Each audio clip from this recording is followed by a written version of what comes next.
Dans le milieu professionnel comme dans la sphère privée, il peut être difficile de prendre confiance en soi selon sa personnalité. Et pourtant, cela peut apporter beaucoup selon les circonstances. En travaillant sur vous et en modifiant votre comportement, vous pourrez retrouver confiance et ainsi évoluer dans la vie. Nous en parlerons amplement dans ce nouveau numéro de Hacker Ouvert à travers 6 clés puissantes pour renforcer sa confiance. Bonsoir.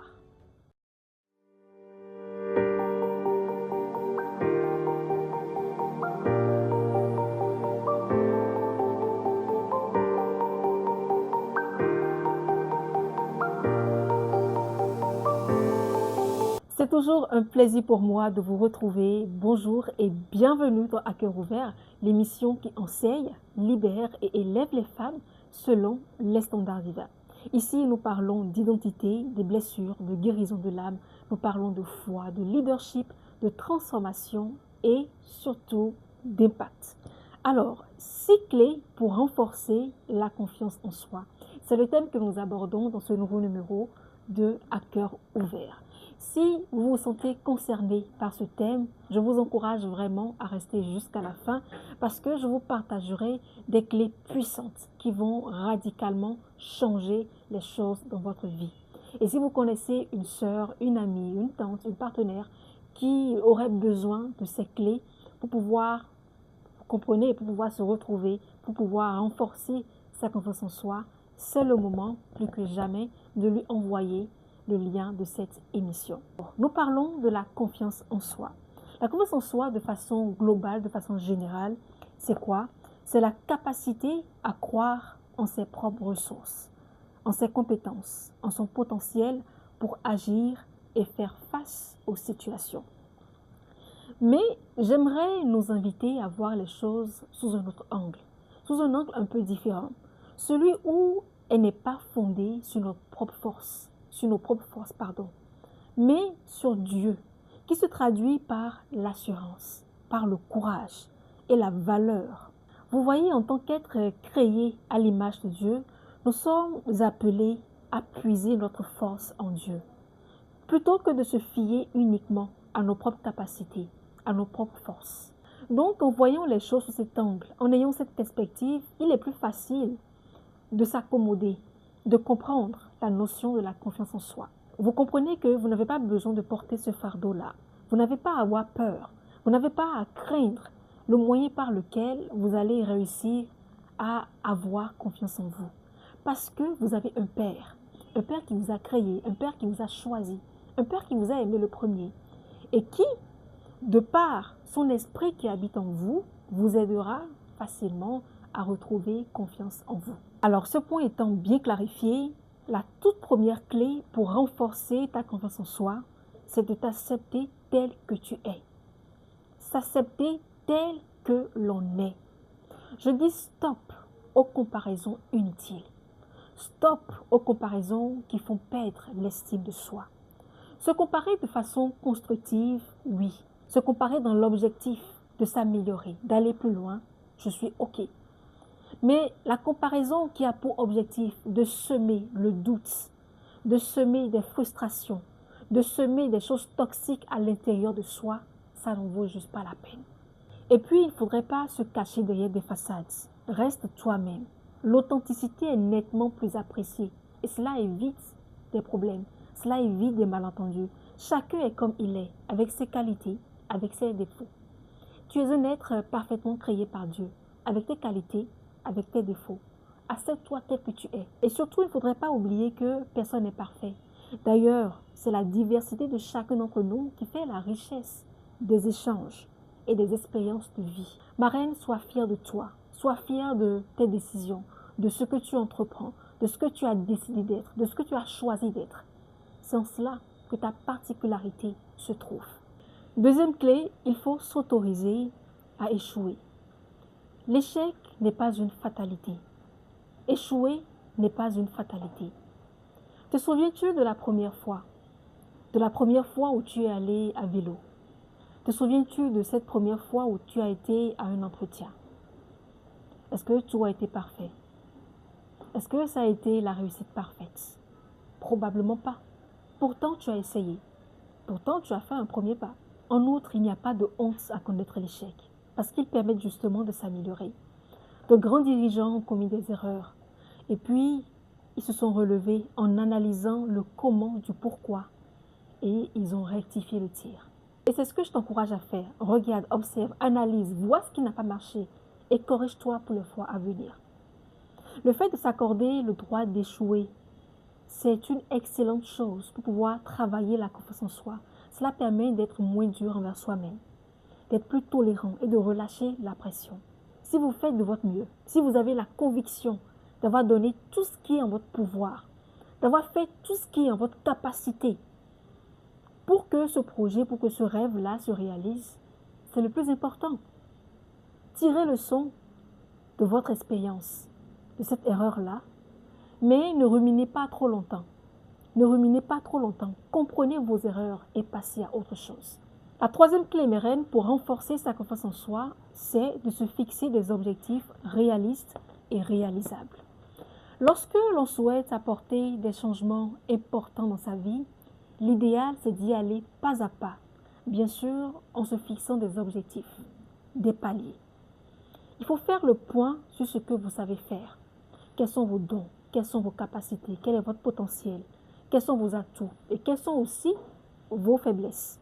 Si par exemple, vous souhaitez changer de métier, il ne faudrait pas se lancer tête baissée dans la reconversion. Il faut mettre à jour vos compétences, vos forces, vos connaissances, grâce au bilan de compétences. La quatrième clé pour renforcer sa confiance en soi, j'aime particulièrement cette clé parce qu'elle vous pousse à sortir de votre zone de confort. C'est d'affronter ses peurs en prenant des risques. Affronter ses peurs en prenant des risques. Je vois une femme là derrière sa caméra dire « Hé, coach Dossi, de quel risque est-ce que tu me parles? Quel risque me demandes-tu de prendre ?» Moi, je ne vais pas te dire. Toi, tu sais. Quel risque est-ce que tu dois prendre? Prendre des risques, c'est essentiel pour travailler sa confiance en soi. Comment réussirais-tu à te prouver à toi-même, mais aussi aux autres, que tu es capable de réaliser telle ou telle autre chose si tu n'affrontes pas tes peurs, si tu n'oses pas, si tu ne prends pas des risques?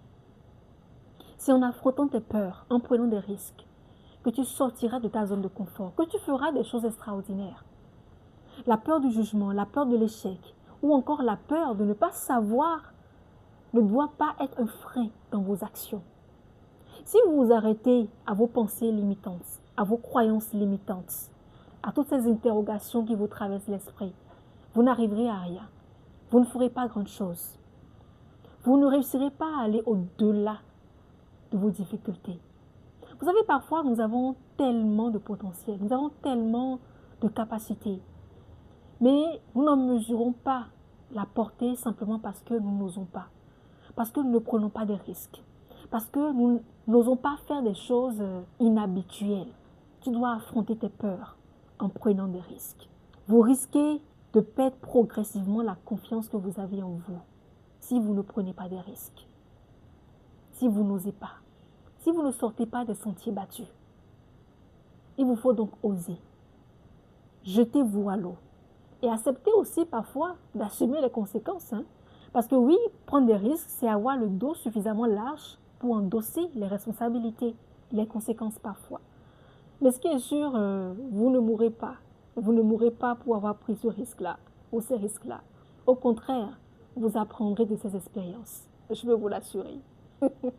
La cinquième clé pour renforcer votre confiance en soi, c'est d'apprendre à dire non.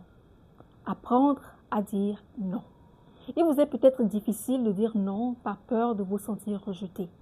Et si c'est le cas, sachez qu'il s'agit là certainement d'une blessure émotionnelle avec laquelle vous devez traiter, que vous devez travailler. Vous devez guérir de cette blessure émotionnelle-là. Vous avez du mal à dire non aussi, peut-être parce que vous êtes d'un naturel à rendre service aux gens. Dans tous les cas, il y a une chose que vous devez comprendre. Dire oui à tout le monde affecte grandement votre confiance en vous. Pourquoi? Simplement parce que vous n'êtes plus maître de votre temps lorsque vous fonctionnez ainsi. Ce n'est pas parce que vous refusez d'aider un collègue, un frère, une sœur, un ami, que vous devenez une mauvaise personne. Et ce n'est pas non plus parce que vous dites non que cette personne vous en tiendra rigueur. Il vous suffit simplement d'expliquer que sur le moment, sur l'instant T, vous n'êtes pas en mesure d'apporter l'assistance souhaitée, mais que quand vous le pourrez, vous le ferez avec grand plaisir. Et la sixième clé, qui est d'ailleurs la plus importante de toutes pour ma part, c'est d'enraciner sa confiance en Dieu. Et cette clé rejoint d'ailleurs le point que j'abordais à l'entame, si vous vous en rappelez. La véritable assurance ne vient pas de notre propre mérite, mais de la conscience que Dieu nous aime, nous soutient et nous a donné des dons spécifiques.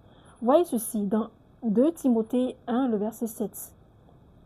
Ce n'est pas un esprit de timidité, de lâcheté ou de défaitisme que Dieu nous a donné, mais un esprit de courage, d'amour et d'enthousiasme.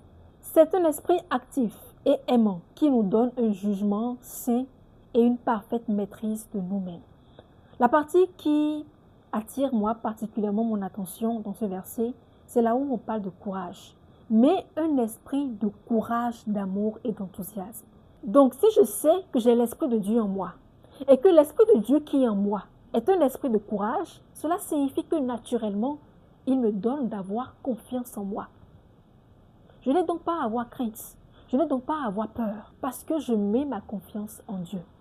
Et c'est ça qui fait toute la différence. Mes reines, pour terminer, il faut retenir que la confiance en soi n'est pas un don réservé à quelqu'un.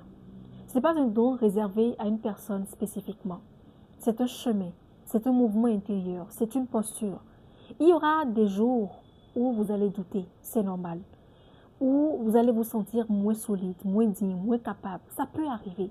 Mais vous ne devez pas laisser ces pensées, ces croyances limitantes vous empêcher de croire en vous.